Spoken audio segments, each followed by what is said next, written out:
Dalam nama Bapa dan Putra dan Roh Kudus. Amin. Tuhan bersamamu dan bersama rohmu. Inilah Injil suci Yesus Kristus menurut Matius. Dimuliakanlah Tuhan. Matius bab 13 ayat 24 sampai 30. Sekali peristiwa Yesus membentangkan suatu perumpamaan kepada orang banyak, katanya, hal kerajaan surga itu seumpama orang yang menaburkan benih baik di ladangnya. Tetapi pada waktu semua orang tidur, datanglah musuhnya menaburkan benih lalang di antara gandum itu, lalu pergi. Ketika gandum itu tumbuh dan mulai berbulir, nampak jugalah lalang itu. Maka datanglah hamba-hamba tuan ladang itu dan berkata kepadanya, Tuan, bukankah benih baik yang Tuan taburkan di lalang Tuan? Dari manakah lalang itu? Jawab Tuan itu, seorang musuh yang melakukannya. Lalu berkatalah hamba-hamba itu, maukah Tuan supaya kami pergi mencabuti lalang itu? Tetapi ia berkata, jangan, sebab mungkin gandum itu ikut tercabut pada waktu kamu mencabuti lalangnya.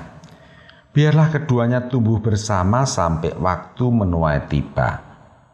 Pada waktu itu, aku akan berkata kepada para penuai, kumpulkanlah dahulu lalang itu dan ikatlah berberkas-berkas untuk dibakar. Kemudian kumpulkanlah gandumnya ke dalam lumbungku. Demikianlah sabda Tuhan. Terpujilah Kristus. Saudara-saudara yang dikasihi Tuhan dan yang saya gemateni, renungan saya pada tanggal 19 Juli 2020 ini berjudul Salah Fokus. Bacaan diambil dari Matius 13 ayat 24 sampai 30. Salam sehat, jangan lupa bahagia. Saudara-saudara, perumpamaan Yesus kali ini lumayan rumit.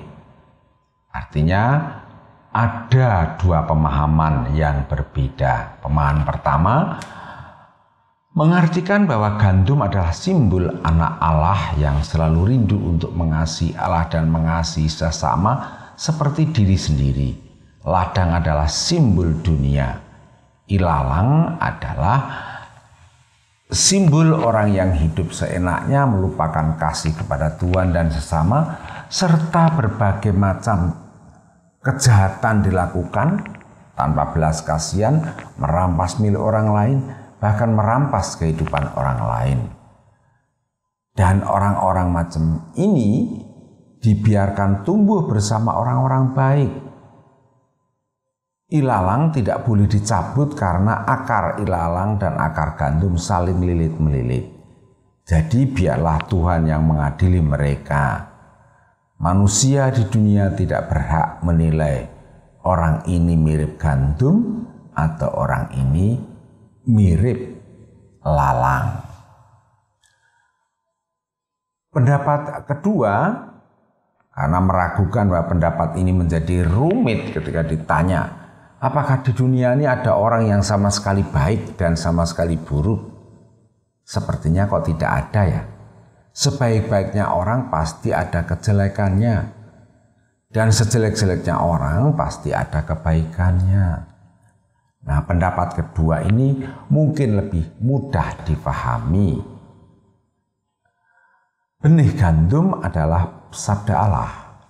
Ilalang adalah hal-hal yang jahat yang ditanam oleh musuh ke dalam hati manusia. Sedangkan ladang itu simbol hati manusia. Mengapa kejahatan itu tidak boleh dicabut dalam hati manusia? Ada dua alasan. Pertama, akar gandum dan ilalang itu saling terkait. Kalau dicabut satu, yang lainnya ikut mati. Alasan kedua, manusia harap memfokuskan tugasnya memelihara gandum guna menghasilkan biji yang mentes dan berbobot. Nah, sekarang lebih mudah, karena kepada manusia diajarkan agar tidak sibuk mengurus kejahatan orang lain dan kejahatan dirinya sendiri, melainkan juga memfokuskan diri pada benih sabda Allah. Manusia diajak menyelidiki, menemukan apa-apa yang positif dalam dirinya, dan kemudian mengembangkan menjadi bekal untuk mengasihi Tuhan dan sesama.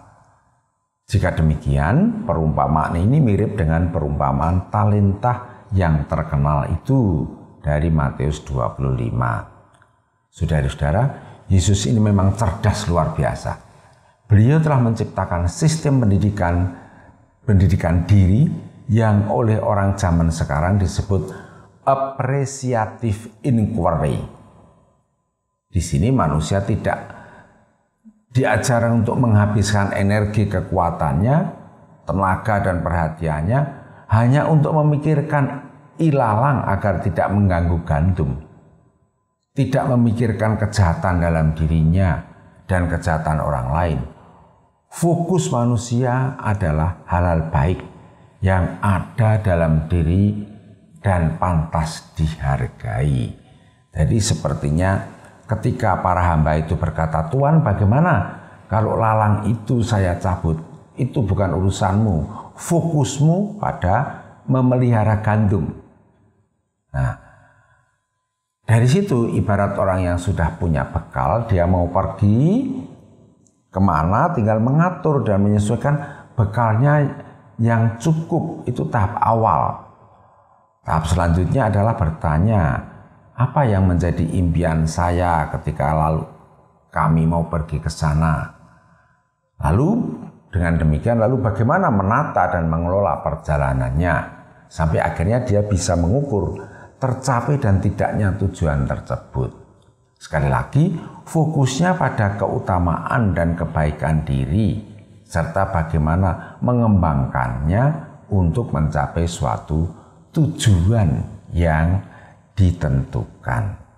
Saudara-saudara, terus terang saja saya kagum dengan perumpamaan ini karena sangat relevan untuk zaman sekarang. Mengapa? Kebanyakan orang yang stres dan gagal adalah orang-orang yang salah fokus.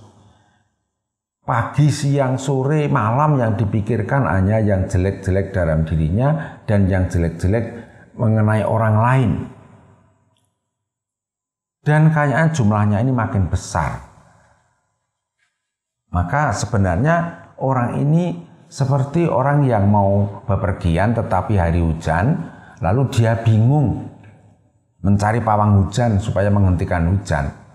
Padahal sebenarnya dia gampang, bisa pakai jas hujan atau bisa pakai payung. Jadi fokusnya itu salah. Atau boleh diumpamakan seperti orang yang sakit disuruh minum obat.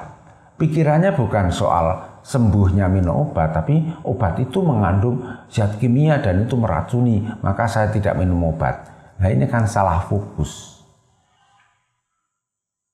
Loh, kok saya malah salah fokus membicarakan orang yang salah fokus? Jangan-jangan saya ini juga salah fokus ya? Semoga Anda tidak demikian. Amin.